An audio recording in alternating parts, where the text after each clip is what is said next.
questions that might actually be 5. Okay. First one is, do you think trans people in general feel safe in Albuquerque? I think trans people in Albuquerque are living their lives pretty well right now. I think generally the trans community doesn't feel super safe in the United States right now, period. But I think Albuquerque is probably one of the better places you could be. So I would say I think we feel relatively safe.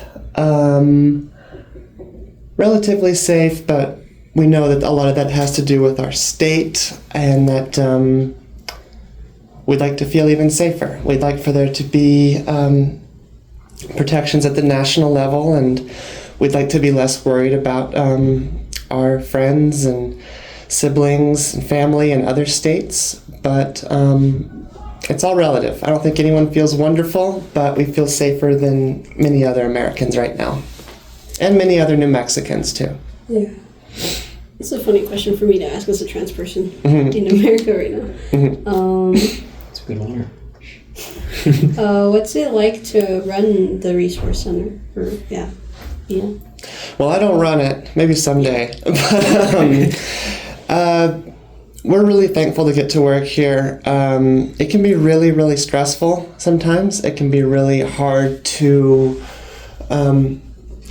because most of us that work here are trans ourselves, and so it can be hard to help people out that are dealing with a lot of the same things you are, or that are in similar situations you are, or similar situations you've been in, or could one day be in. But I think all of us feel really thankful to work here. We're all really, we all feel really lucky to get to do something we're passionate about and to get to help our community.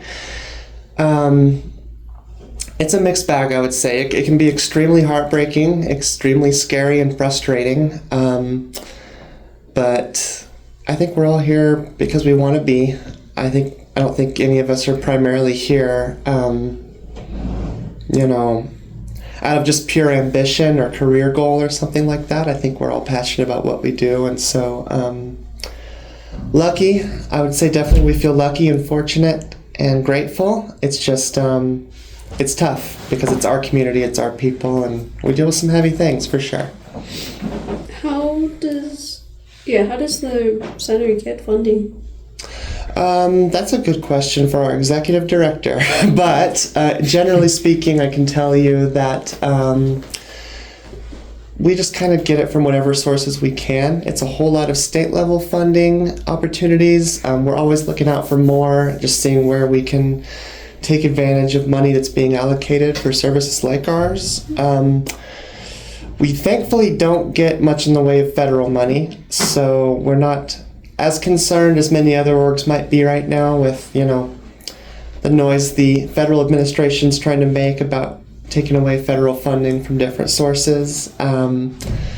So that isn't too bad, and we also get a really good source of funding for us is also just our donations. We receive, everything from really small donations of just, some clothes here or there, food here or there, small money donations, and all of those are super important. We don't take any of those for granted, and they help a ton. They'll go right to people that need it. But we also receive some sizable donations, and we're really thankful for those too. So basically we get it wherever we can find it. Oh, sorry. Bless you. How long have you been working for the Resource Center? I started here in October of 2023, so coming up on a year and a half, about a year and 4 months now. I moved to Albuquerque just to start here. I was living in Clovis, which is my hometown, and wasn't as good of a place to be trans, just straight up, for a number of reasons. So I reached out for support, actually. I discovered the Resource Center, and that was a pretty fateful day because I had no idea we had anything like that in New Mexico. I think I just Googled literally just like trans resources in New Mexico, and we have a Resource Center? Cool. They're hiring? Cool. Okay, cool. Maybe this is my ticket out of here, and lo and behold it was. So, yeah. I think I've done that before. but I'm Yeah. not lucky. What are some of the difficulties in working at a resource center that's kind of specific for queer people?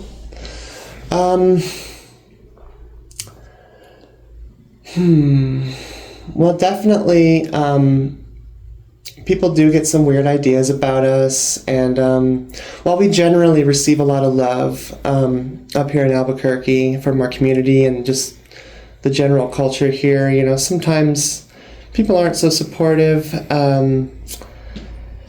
There are also issues that sometimes arise from being a specifically trans supporting organization. I think sometimes people expect us to be really there in every way we can for the entire queer community, for all LGBTQ plus folks, and really we have to tell people no sometimes because we're the Trans Resource Center. And I think our whole thing is our exclusivity.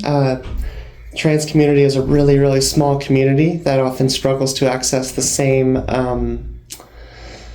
same resources other folks get. Certainly, like cis straight folks, we don't get the same resources they do, but even like some queer non-trans folks might have easier access than trans people do. So we do have to work hard to maintain that boundary, to make sure we don't stretch ourselves too thin, and make sure we can be, you know, and actually like good support for our community, and, you know, not waste the resources we need for us. But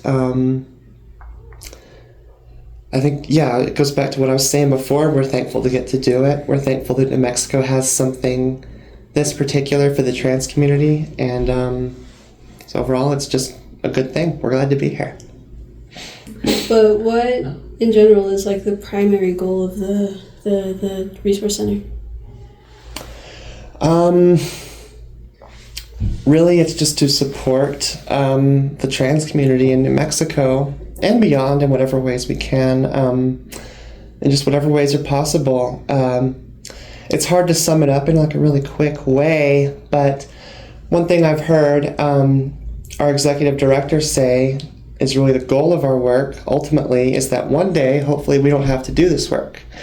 Like, if you think about it, we need a transgender resource center right now because of the discrimination trans folks face, because of the tough outcomes our community tends to have, the barriers we face in accessing things we need.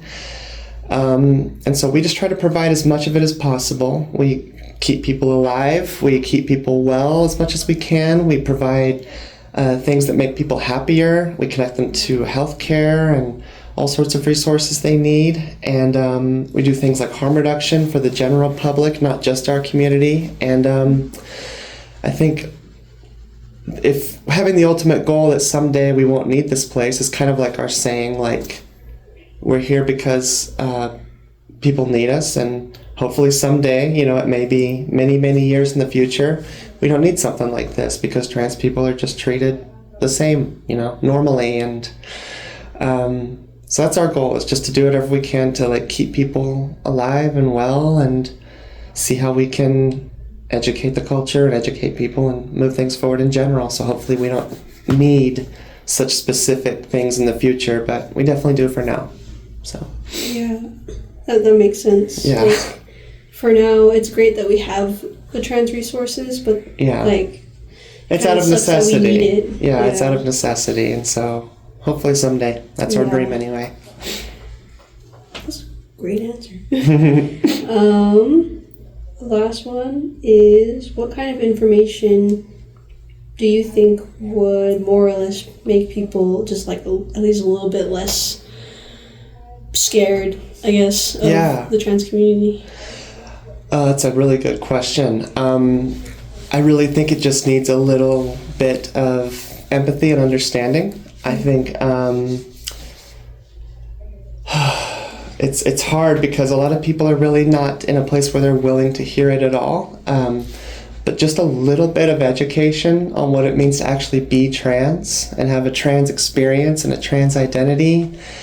If you're willing to actually listen to that and understand what it's about, and that it's not something degenerate or strange or brand new, it's something that's been part of humanity as far back as we can see. if you would just take some time to understand and learn, that would do so much. That's why I'm really grateful for our education department here, and that the talks and teachings our co-founder and education director Adrian does, because they've helped a lot of people around the state, and they've helped move things forward for us in the state, because that's a lot of people who are just finally hearing the basics. They're finally hearing what this whole trans thing is about from someone who's just good at delivering the info, demystifying it for people so it doesn't seem so strange and like weird.